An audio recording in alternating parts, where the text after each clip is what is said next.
TAPF AC 2025 में आपके पास 7 months बचे हुए हैं। इन 7 मंथ्स में आपको किस ढंग से मार्क्स को मैक्सिमाइज करना है, किस ढंग से चीजों को वर्क करना है, उसके संबंध में हम इसमें डिस्कस करेंगे। Before going to how to maximise marks in paper 2, इन कुछ मार्क्स को देखो। ये जो चारों मार्क्स लिए गए हैं, ये जनरल कैटेगरी के कैंडिडेट्स को लिए गए हैं।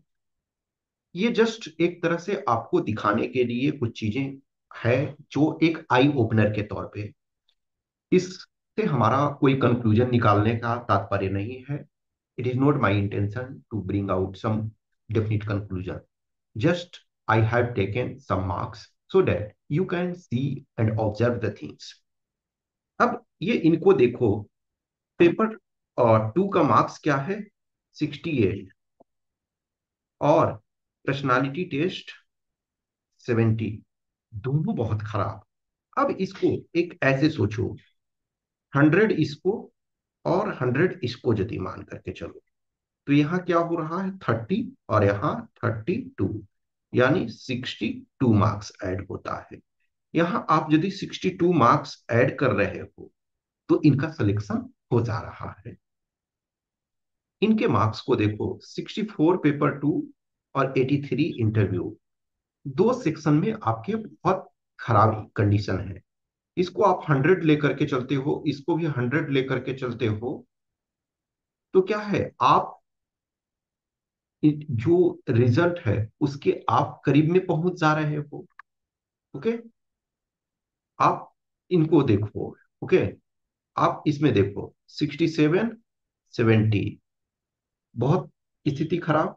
इसमें देखो 70 और 80। अब इससे हम ये कंक्लूजन नहीं निकाल रहे हैं डायरेक्ट रूप से कि जिनका पेपर 2 खराब है उनका पर्सनालिटी टेस्ट में, लेकिन फर्क पड़ता है। फर्क कैसे पड़ता है? अभी आप और हम कुछ मार्क्स को देखेंगे नेक्स्ट स्लाइड पे। फर्क ये पड़ता है कि पेपर 2 जो आपका है, एनालिसिस करना है आपको, आपको फ्रेम करना है। सपोज करो आपको एक ऐसे लिखने के लिए बोला गया है, यानी 4 ऐसे आपको पूछा गया है। तो एक ऐसे को आप 300 वर्ड्स में लिख रहे हो। अब उस 300 वर्ड्स में रैंडम नहीं लिखोगे। आप क्या विदाउट लिखना स्टार्ट कर दोगे? Without thought, without plan, without rough work? No. Interview में, पर्सनालिटी टेस्ट में भी आपका यही चीजें होती है। तो एक चीज ध्यान रखना, जनरली मैं ये हार्ड एंड फास्ट रूल नहीं है। बहुत सारे ऐसे कैंडिडेट्स हैं जिनके आप पेपर 2 में बहुत खराब है, फिर भी पर्सनालिटी टेस्ट में बहुत अच्छे लाए हैं। ऐसे भी हमने देखे हैं। इवन कुछ ऐसे कैंडिडेट के हमने देखे हैं कि 120 के करीब इंटरव्यू में आ गया है, लेकिन उनके पेपर 2 में 75 ही थे। वैसे भी पाए जाते हैं, ऐसा आप मत मानो। और कुछ ऐसे हैं, 110+ पेपर 2 में है, लेकिन पर्सनालिटी टेस्ट में 90 से बिलो है। ऐसे भी होते हैं। बट मैं ये कह रहा हूं कि एक जो एटलीस्ट एडवांटेज होता है कि आप यदि सपोज करो कि आप पर्सनालिटी टेस्ट के लिए जब प्रिपरेशन करते हो, तो क्या है, आपको थॉट, ओपिनियन, एनालिसिस, ये सारी चीज करना है। पेपर 2 में भी यही करना है। तो यदि आप पेपर 2 को बेटर तरीके से करते हो तो डबल एडवांटेज है। एक तो आपके मार्क्स इधर इंक्रीज हो जाएंगे रिटेन वाले पार्ट में, और एक वो आपको आगे चल करके पर्सनालिटी टेस्ट में भी आपको हेल्प करेगा। अब जैसे फॉर एग्जाम्पल आपको 4 टॉपिक पे ऐसे लिखना है, 2 आर्गुमेंट टॉपिक लिखना है, 2 रिपोर्ट लिखना है। तो ये सब क्या है? आपको कोई टॉपिक दिया हुआ है, उस पर थॉट देना है, उसके बाद आपको प्रोड्यूस करना है 300 वर्ड्स में। जब पर्सनालिटी टेस्ट में भी आप जाते हो तो उसके आपको एडवांटेज मिलते हैं, वहां भी आपको ओपिनियन बनाने के लिए सब्सिक्वेंट क्वेश्चन। ऑब्वियसली मैं हमेशा यही, फिर भी यही कर रहा हूँ कि ऐसा नहीं है, डायरेक्ट कोरिलेशन नहीं है, बट कहीं ना कहीं जो है थोड़ा एडवांटेज मिलता है। अब कुछ इन मार्क्स को देखो। इसमें देखो जो लास्ट ये हमने पिछला स्लाइड में दिखाया, उसमें से देखो पेपर 1 में, ये पेपर 2 में यहाँ मार्क्स उनके ज्यादा है। जैसे देखो, ये 88 मार्क्स और इंटरव्यू में 100। तो दोनों में देखो, यदि आप ये कर रहे हो कि आप इसमें भी 20 मार्क्स हटा देते और इसमें 20 मार्क्स, तो सिलेक्शन होता नहीं। इवन इसमें 5 मार्क्स भी माइनस कर देते तो इनका सिलेक्शन नहीं, ऑब्वियसली इनका सिलेक्शन हो गया है। ठीक है ना? अब इनमें देखो, इनका 87, और ये आपका ये ओबीसी कैंडिडेट है, इनका सिलेक्शन हो गया। ठीक है ना? पर्सनालिटी टेस्ट में ये 110, तो ये क्या है, 320। तो चलो सही है। अब सपोज करो यहाँ 75 होता तो दिक्कत हो जाता ना। यहाँ देखो 102 पेपर टू, तो 107 पर्सनालिटी टेस्ट। यहाँ देखो 89 आपका पेपर टू और 93, तो ये ओबीसी कैंडिडेट हैं, तो इनका सिलेक्शन हो गया, फाइनल सिलेक्शन रिजर्व लिस्ट में हो गया, ठीक है। अब इसमें देखो 74 तो 86, देखो रिलेटिवली क्या है। अब जैसे इनका देखो, ये सपोज करो इनका देखो या इनका देखो, क्या है पेपर टू में इनका थोड़ा कम है, इंटरव्यू में भी थोड़ा कम आ गया, लेकिन चलो दिक्कत यहाँ बीच बीच में थोड़ा सा आपका 10 नंबर 5 नंबर एक्स्ट्रा रहता है तो आराम से हो जाता है।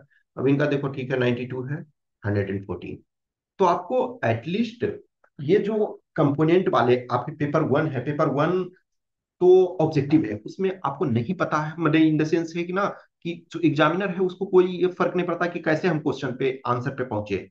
लेकिन पेपर टू चूंकि एनालिसिस का काम है, पेपर टू में आपको फ्रेमिंग करना है और पर्सनालिटी टेस्ट में भी आपको करना है, तो जनरली ये मैंने जस्ट इस पॉइंट ऑफ व्यू से दिखाया।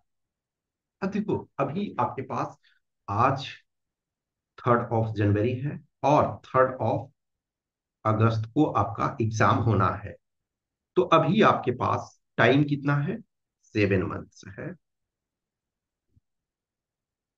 जो हमने कल आपको जो टेस्ट सीरीज है उसका शेड्यूल जारी कर दिया है, तो टेस्ट सीरीज जो आपका 2 फेब से टेस्ट होगा, वो टेस्ट फुल लेंथ टेस्ट होगा, जो भी इंटरेस्टेड होंगे वो दे सकते हैं।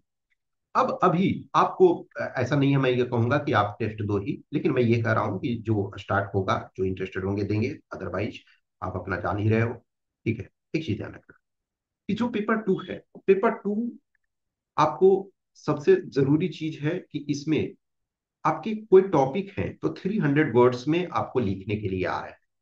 उस 300 वर्ड्स में इंट्रोडक्शन देना है तो एक अच्छा इंट्रोडक्शन चाहिए। मेन बॉडी में आपको ओपन करना है, टॉपिक को प्रॉपर तरीका से डिस्क्राइब कर देना, मीन्स यहाँ आप एक तरह से इंट्रोड्यूस कर रहे हो और थोड़ा टॉपिक को ओपन कर रहे हो, और यहाँ आप डिस्क्राइब कर रहे हो, और फिर आप कंक्लूजन दे रहे हो। ऐसे जो है आपको क्या करना है, 4 4 ऐसे में करना है। अब आर्गुमेंट में सोचना है आपको, 5 पॉइंट्स आपको फोर में और 5 पॉइंट्स आपके अगेंस्ट में।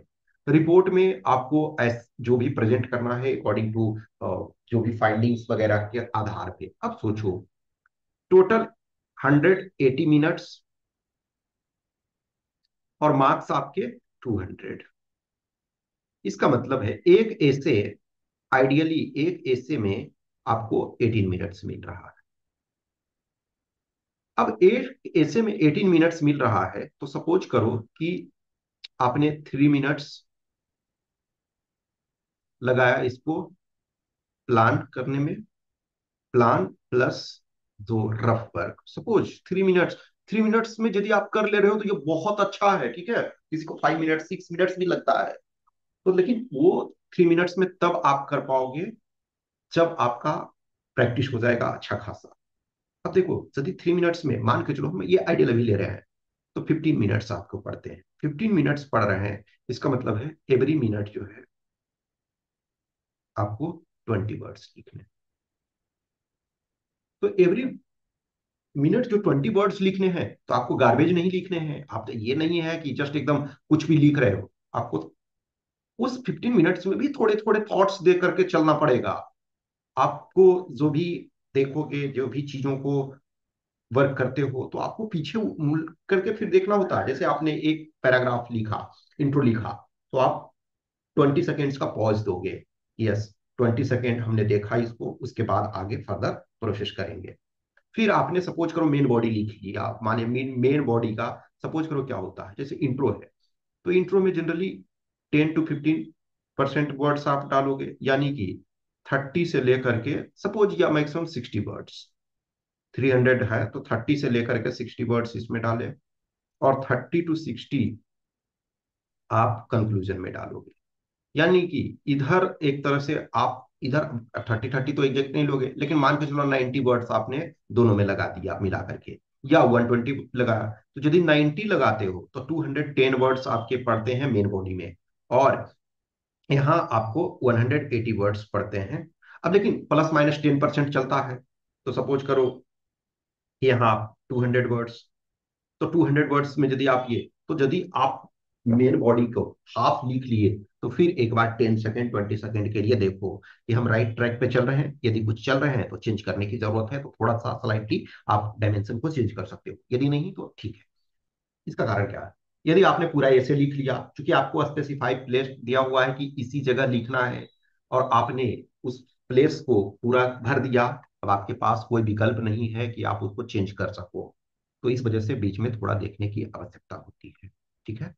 तो ऐसे ही अब ये लगता है अभी कि एकदम आसान, लेकिन जब आप करने लगते हो तो ये आपके लिए चैलेंज होता है। तो यही अभी आपको लर्न करना है आगे आने वाले दिनों में। अब सब में ऐसे ही करना है, 4 ऐसे लिखना है, 2 रिपोर्ट लिखना है, 2 आर्गुमेंट लिखना है। अब ये इतनी आसान नहीं होती है। प्रैक्टिस बहुत सारे कैंडिडेट्स को, आपने यदि एग्जाम दिया है तो आपको पता है, या बहुत सारे कैंडिडेट्स के जो मार्क्स हैं बहुत कम लोगों को, कुछ लोग के जैसे देखोगे कि 110 भी आ रहे हैं और 105 भी आ रहे हैं, और किसी को 75 आ रहा है। तो ये आपका जो पेपर 2 है ड्रास्टिकली आपका मार्क्स चेंज करता है, इस बात का ध्यान रखना। पेपर 1 में आप जैसे इनमें से देखो, पेपर 1 में बहुत सारे मैक्सिमम लोगों का देखो इतना ये बहुत ज्यादा डिफरेंस नहीं कर रहा है। अब जैसे देखो जस्ट 137, 161, देखो ये एक्सेप्शनल है क्योंकि इनका पेपर 2, इसी वजह से ये जो कि बहुत अच्छा है तो इनका आ गया। अब देखो इसमें से पेपर 1 ये 137, यहाँ भी देखो इनका भी 137, इनका भी 137।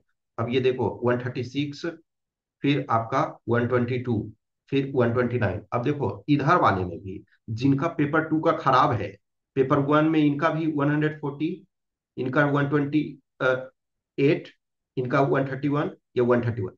तो पेपर 1 में बहुत ज्यादा का डिफरेंस नहीं, एक्सेप्शन कुछ कुछ कैंडिडेट का, जैसे इनका बहुत ज्यादा है कंपेरेटिवली। अदरवाइज पेपर 1 का मोर और लेस सेम है, लेकिन पेपर 2 जो है वो काफी चेंज किया। और पेपर 2 जब चेंज किया तो एनालिसिस पावर आपका है, तो इंटरव्यू में, पर्सनालिटी टेस्ट में भी वो आपको काफी मदद करता है, काफी हेल्पफुल होता है।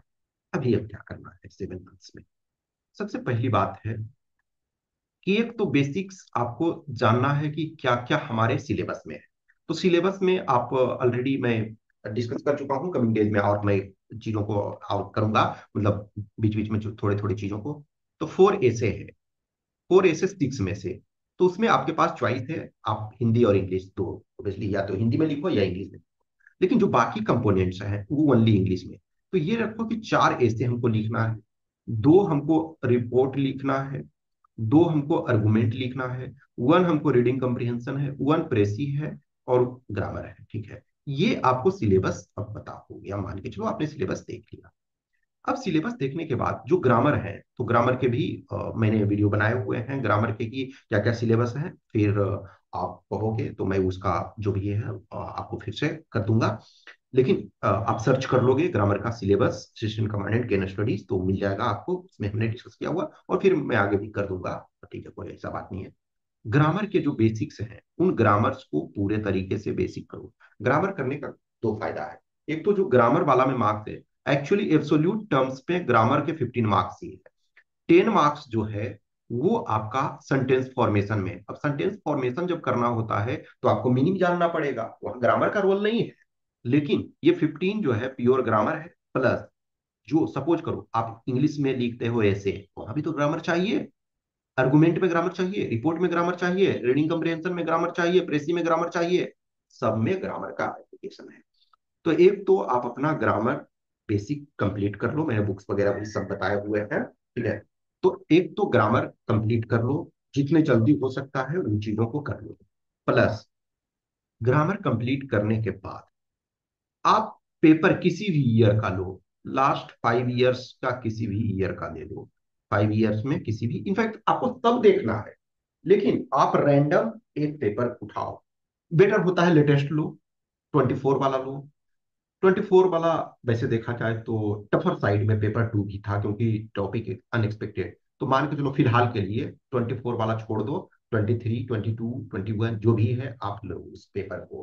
लास्ट मंथ 5 इयर्स में किसी का भी ले लो। तो फिलहाल के लिए मैं कहूंगा एनालिसिस तो करना पेपर 24 वाला का, लेकिन लिखने के पॉइंट ऑफ व्यू से 23, 22, 21 कोई भी लिख लेना। तो एक लो पेपर रैंडम आप सेलेक्ट करो और उसको 3 आवर्स या में लिखने की कोशिश करो। अभी आप जिस भी कंडीशन में हो, कुछ भी लोगों ने कुछ ने आपने एग्जाम दिया हुआ है तो ठीक है, नहीं भी दिया हुआ है तो आपके जो अभी फिलहाल प्रिपरेशन है उस आधार पे जस्ट लिखने की कोशिश करो। जितने आपको पैरामीटर्स हैं उस पैरामीटर्स में, इन द सेंस कि एक ऐसे में 3 पेजेज हैं, 300 वर्ड्स, तो 4 ऐसे लिखो। उस 4 ऐसे में चार, 4 इंटू 3 यानी 12 पेज। 2 आपके जो हैं अर्गुमेंट है, तो 2 अर्गुमेंट आपको 2 इंटू 3, ठीक है, तो 6 पेज। तो 6 पेज हुआ, इधर आपका 12 पेज हो गया। और 2 रिपोर्ट तो 4 पेज, ठीक है, तो 18 पेज हो गया। और जो आपका रीडिंग कम्प्रिहेंशन है, तो रीडिंग कम्प्रिहेंशन में 2 पेजेस। फिर आपका प्रेसी है वो बॉक्स बना करके 2 पेजेस। और ग्रामर वाला में मान के चलो 2 पेजेस। तो एक तरह से 12, 6 आपका ये, तो 18, 24, सॉरी 22, 28, यानी 28 पेजेस आपको लिखने हैं। 28 पेजेस फुल।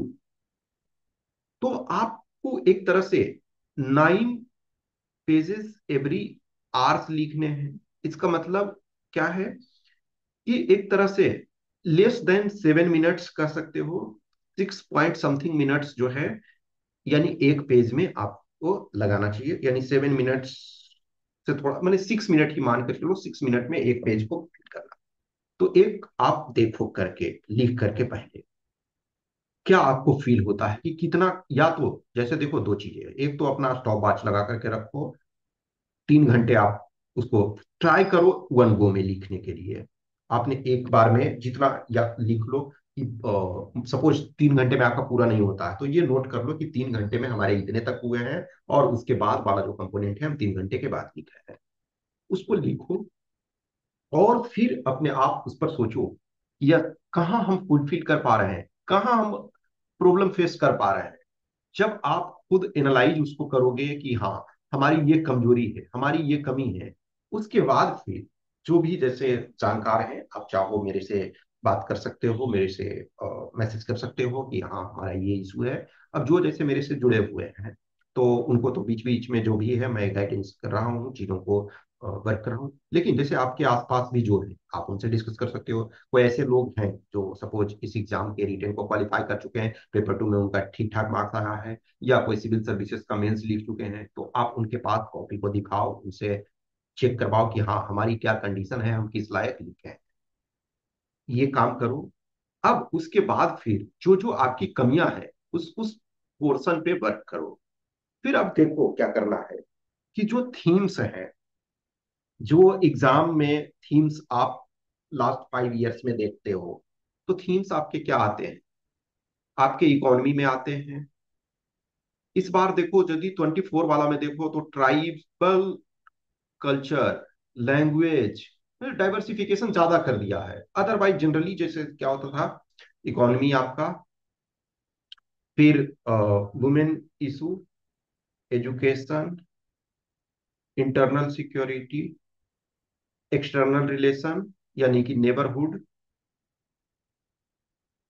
कुछ आपके फिलोसफिकल ऐसे, लीडरशिप स्किल, ठीक है। तो ये कुछ कुछ टॉपिक्स ये आते हैं ये आगे हम चीजों को डिस्कस करेंगे विद टाइम पासेस। तो इन टॉपिक्स पर बेसिक आपका कमांड होना चाहिए। एक तो जैसे हर टॉपिक में हमारे पास 2-3 कोट होना चाहिए हर थीम पे। हाँ, एक जैसे इन्वायरमेंट इंपॉर्टेंट इशू है, ठीक है ना, इन्वायरमेंट। और ये कह सकते हो साइबर सिक्योरिटी, ठीक है, आपका डिफेंस। मतलब 20 थीम्स के आसपास हैं। तो उन 20 थीम्स में आपके पास ये होना चाहिए कि हर थीम में हमारे पास एक तरह से शॉर्ट क्रिस्प में 2 पेज का, 3 पेज का, 4 पेज का नोट्स होना चाहिए। उसमें क्या है, एक तो बेसिक 2 से 3 कोट होना चाहिए, कि मतलब अभी प्रिपरेशन के ड्यूरेशन में 2 से 3 कोटेशन। उस फील्ड से संबंधित कोई यदि रिपोर्ट है तो उस रिपोर्ट के संबंध में थोड़े वाले फाइंडिंग, लेटेस्ट कोई डेटा है उस डेटा से देखो, डेटा जो होता है, आइडिया जो आप ये लिखे हो उसको बैकअप करने में आपको मदद करता है। तो इस पर थोड़े थोड़े वर्क करना है। और प्लस रेगुलर रूप से जब आप प्रिपेयर करते जा रहे हो, तो एक बार बेसिक प्रिपरेशन हो गया, मानी बेसिक स्टफ तैयार हो गया, उसके बाद रेगुलर रूप से टेस्ट लिखते चलो। फिर जैसे जैसे टेस्ट आप लिखते हो, जो जो थीम आपको आते जाते हैं, उस थीम में थोड़ा थोड़ा आपको कंटेंट जो है ऐड करते चलना है। धीरे धीरे करके आप ऐड करते चलोगे, तो वो आपका एक नोट्स तैयार और होगा। ये और आगे चलेगा, ये डिस्कशन यही एंड नहीं हो रहा है। हम आगे भी और डिस्कस करेंगे, रेगुलर रूप से कुछ कुछ चीजें आपको देंगे। जैसे अभी देखो, बीच में इंटरव्यू वाले फिजिकल मेडिकल से काफी चीजें हमने डिस्कस किया, तो वो उनका भी पैरेलल चलता रहेगा। लेकिन पेपर 2 के पॉइंट ऑफ व्यू से पेपर 1 आपके जो 25 बैच हैं, तो उनके भी अब रेगुलर रूप से चीजें चलेगी, क्योंकि क्योंकि मैंने ऑलरेडी आपको टेस्ट वगैरह का जो शेड्यूल है वो मैंने जारी कर दिया। वो मैंने आपको बता दिया है कि जो टेस्ट होंगे टोटल 13 होंगे, वो रेगुलर बेसिस पे आपका शेड्यूल पूरा आपने कर दिया है। तो उस आधार पे अब जो है पेपर 1 पेपर 2 दोनों के एस्पेक्ट्स को और कैसे कितने तक आगे बढ़ना है, कुछ चीजें हैं ऑब्वियसली हम पब्लिक में देते हैं, कुछ चीजें हैं जो पेड वाले हैं उनके लिए स्पेशल रहता है। तो आपको चलते रहेगा। कुछ भी क्वेश्चन क्यूरी डाउट्स रहता है तो आप मैसेज में कर सकते हो। Okay, thank you.